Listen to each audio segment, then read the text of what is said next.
Ovo je Edina Pličanić, članica Zagrebačkog Hrvatskog narodnog kazališta od 1994. Prvakinja baleta od 2003. a od 2014. nacionalna baletna prvakinja. Protekla 2015. bila joj je uspješna i plodonosna. Za glavnu ulogu Ane Karenjine u istoimenoj baletnoj predstavi dobila je nagradu Hrvatskog glumišta. Jedna je to u nizu njezinih nagrada i priznanja. Kakav je to osjećaj? Lijep je osjećaj, nagrade su sastavni dio i lijepo je biti nagrađen, je super. Ali nagrada je popratna pojava, nagrada je sama ta predstava, kad se desi tako uspješna predstava, tako nešto lijepo, a da ti imaš prilike to kreirati, učestvovati u tako jednom projektu koji je uspješan i gdje ti sebe ostvariš i napraviš tu neku super rolu s kojom svi su oduševljeni, to je nagrada. Ali što se tiče Ane Karenjine, najveća nagrada je plesati u predstavu. Edini je uloga Ane Karenjine toliko dobro pristajala da su je i izvan predstave počeli zvati Ana.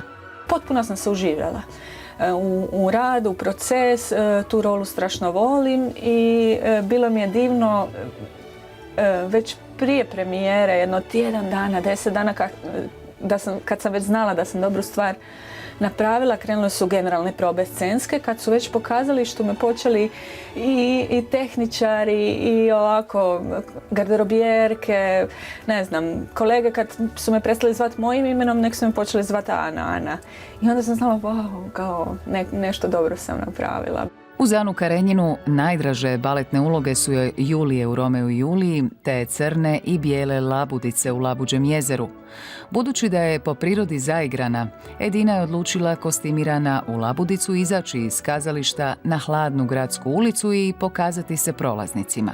Ti tu rolu nosiš, ti možda izađeš kao što sam ja sad u civilu iz teatra, civilna si osoba, a u glavi, u svom osjećaju, u mislima ti si dalje u toj roli, ponavljaš korake, čuješ muziku, sav ovaj svijet za tebe, nekakva kulisa, ti si labuđ. Ono je bilo interesantno kako ovi ljudi sad oko mene ne znaju što je meni u glavi, a šta bi bilo da sad stvarno izađem kod crni labudi i budem civil, ne? I tako je ispravo jedan interesantan fotoshooting gdje smo se sjajno zabavili. Tijare, haljine, baletne papučice. Biti balerina je kao biti princeza.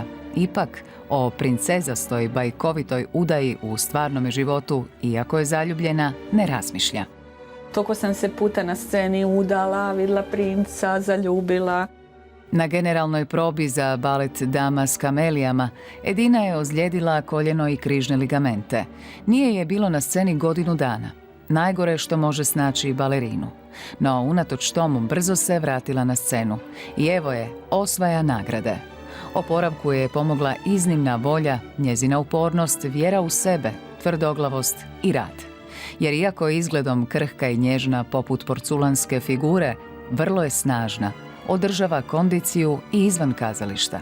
Ja živim na Jarunu i ja svako jutro idem sa Jaruna sa svojim sportskim biciklom. Imam dobrog treka koji ima super amortizere i zapićim se od Jaruna do HNK na biciklu i to mi je najdraži dio dana, to jutro prije vježbanja, zagrijavanje i to je odlično za moje koljeno.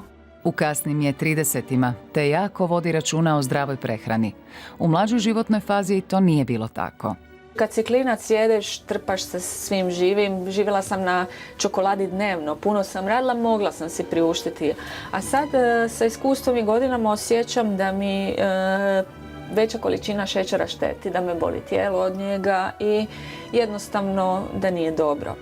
Otkrila nam je što joj puni baterije u slobodno vrijeme. Ispunjavaju me šetnje, odlasci u prirodu, baš izleti u prirodu. Tako da biram razne lokacije gdje onda punim baterije jer mislim da se čovjek najbolje u prirodi resortira i spoji sam sa sobom. Od ranog djetinjstva je u baletu. Njezin život su kostimi, ples, uživljavanje u uloge, svjetla pozornice, pljesak publike. No, svjesna je činjenice da balerine vrlo rano odlaze u mirovinu. Naša profesija je predivna, ali je i dosta okrutna jer kad ste najpametniji, kad ste najiskustveniji, onda možda već polako tijelo kaže sad više ne možeš skočiti kako si mogao prije i to osjetiš. Tako da ima neki postepeni silazak isto sa te scene. Zato je njezin plan ovakav. Nikad završi baletnu karijeru, neće se odreći baleta.